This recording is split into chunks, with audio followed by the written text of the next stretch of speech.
আমার নাম সাগর ব্যানার্জি এবং আজকের বিষয় হচ্ছে ইমপ্রেশনিজম। এবং ইমপ্রেশনিজম ব্যাপারটা হচ্ছে গতি এবং আলোর স্বতঃস্ফূর্ততা। এবং তার আগে আমি বলে নিচ্ছি, আমি যখন 27 বছর আগে আমি একবার বিদেশে গিয়েছিলাম, বাইরে বিদেশে আমি 2 মাস ছিলাম। 27 বছর আগে আমি একবার জার্মানিতে গিয়েছিলাম, জার্মানির লন্ডনে 2 মাস আমি ওখানে ছিলাম আর কি। ওখানে গিয়ে আমি বড় বড় শিল্পীদের পোস্ট ইমপ্রেশনিজমের কাজ আমি প্রচুর দেখেছি।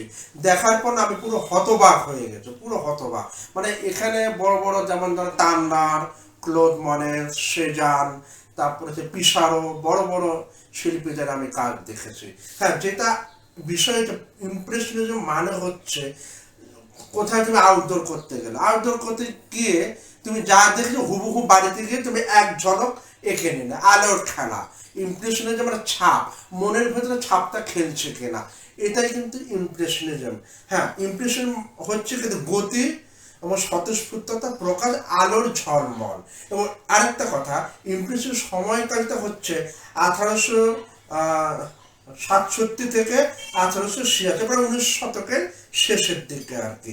এবং ইমপ্রেশনিজম কিন্তু রেখাটা কিন্তু প্রধান নয়, প্রধান তো ওরা স্ট্রাকচার নিয়ে খেলে, আলোর খেলা, ঝলমল, এটা স্ট্রাকচার নিয়ে বেশি ওরা এক্সপেরিমেন্ট ওয়ার্কটা বেশি করে। এব্রো খেব্রো প্লেন নয়, একেবারে আলোর বন্যা, এটা হচ্ছে আসল। এবং উজ্জ্বলতা বেশি। এবার আরেকটা কথা হচ্ছে, মেন হচ্ছে ইমপ্রেশনিজমের পর হচ্ছে পোস্ট ইমপ্রেশনিজম, মানে রঙের আলোর বন্যাটা আস্তে আস্তে কমে গেল, তখন আলোর আরো তীব্রতা, এটাই হচ্ছে আসল। এই হচ্ছে কারণ। হ্যাঁ, যদি আপনারা যদি আমাদের সাথে যদি যোগাযোগ করতে চান, ক্লাস করতে চান, এখানে আপনারা আমাদের সাথে যোগাযোগ করবেন।